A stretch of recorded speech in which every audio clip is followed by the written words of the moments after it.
সুপ্রিয় দর্শক আসসালামু আলাইকুম। আশা করি আপনারা সবাই খুব ভালো আছেন এবং সুস্থ আছেন। সুমাইয়াস ইজি কুকিং হাউসের পক্ষ থেকে সবাইকে স্বাগতম জানাচ্ছি। আর সবাইকে অনুরোধ করছি আমার চ্যানেলটাকে সাবস্ক্রাইব করার জন্য। আজকে আমি আপনাদেরকে তৈরি করে দেখাবো পাউরুটি দিয়ে ভীষণ মজাদার একটি নাস্তা রেসিপি। চলুন তাহলে আমি রেসিপিটি শুরু করছি বন্ধুরা। আমি প্রথমে একটি বাটিতে একটি ডিম ভেঙে নিয়েছি পেঁয়াজ কুচি, কাঁচামরিচ কুচি, ধনিয়া পাতা কুচি আর স্বাদ মতো লবণ। এখন এই সবগুলো উপকরণ আমি একসাথে মিক্স করে নিচ্ছি। এর মধ্যে দিয়ে দেব 3 টেবিল চামচ চিনি। আপনারা চাইলে চিনিটা স্কিপ করতে পারেন, শুধু ঝাল দিয়েও খেতে পারেন। এই রেসিপিটা খুব ভালো লাগে, আর চিনি দিলে কিন্তু আরও বেশি ভালো লাগে।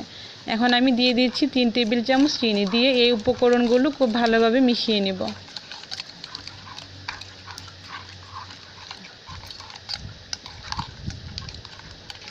বন্ধুরা, আপনারা একবার হলেও ট্রাই করবেন এইভাবে। দারুণ মজাদার একটি খাবার, এতটাই সুস্বাদু যে বানানো মাত্রই কিন্তু ফুরিয়ে যাবে। আর দেখতে পাচ্ছেন আমি কিন্তু কড়াইয়ে পরিমাণ মতো ঘি দিয়ে দিয়েছি। ঘিটা কিন্তু গলে গেছে। এখন আমি ঘি দিয়েই পাউরুটিগুলো ভেজে নেব। খুবই ভালো লাগবে ঘি দিয়ে ভাজলে। আপনারা চাইলে ঘিয়ের পরিবর্তে তেলটাও ব্যবহার করতে পারেন, কোনো সমস্যা নেই।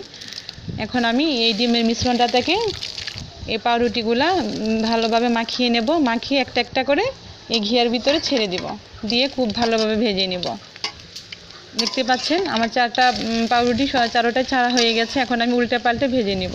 আপনারা চাইলে ঘিয়ের পরিবর্তে তেল দিয়েও ভেজে নিতে পারেন, তবে ঘি দিয়ে ভাজলে ফ্লেভারটা কিন্তু খুব ভালো লাগবে। এটা সকাল অথবা বিকালের নাস্তা হিসেবে আপনারা ব্যবহার করতে পারেন, আর বাচ্চাদের টিফিনেও দিতে পারেন। বাচ্চাদের ভীষণ একটা পছন্দের খাবার এটা। বাচ্চাদেরকে একবার এভাবে ট্রাই করে দেখবেন, বানিয়ে খেয়ে দেখবেন, খুবই ভালো লাগবে বন্ধুরা।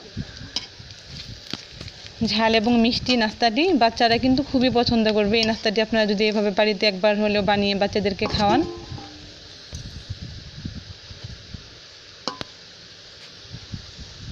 দেখতে পাচ্ছেন খুবই সুন্দর কালারটা হয়ে গেছে। মানে ভাজতে ভাজতে যখন এক পর্যায়ে এরকম একটা কালার হয়ে যাবে, ব্রাউন কালার, তখন কিন্তু উল্টে পাল্টে দিয়ে এগুলোকে নামিয়ে নেবেন। আমার এই পাউরুটিগুলো ভাজা হয়ে গেছে, ব্রাউন কালার হয়ে গেছে। আমি এখন নামিয়ে নিচ্ছি। অসম্ভব মজাদার একটি রেসিপি শেয়ার করেছি বন্ধুরা। প্লিজ আমার চ্যানেলটিকে সাবস্ক্রাইব করবেন। আরও নতুন ভিডিও লিঙ্ক পেতে বা নতুন ভিডিও নোটিফিকেশন পেতে আপনারা আমার চ্যানেলটিকে সাবস্ক্রাইব করবেন, নোটিফিকেশনটা অন করে দেবেন।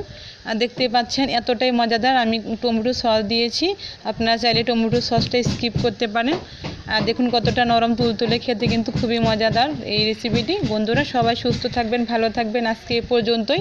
আগামীকাল আবারও দেখা হবে নতুন কোনো রেসিপি নিয়ে। সেই পর্যন্ত আপনারা সবাই খুব ভালো থাকবেন, সুস্থ থাকবেন। আল্লাহ হাফেজ।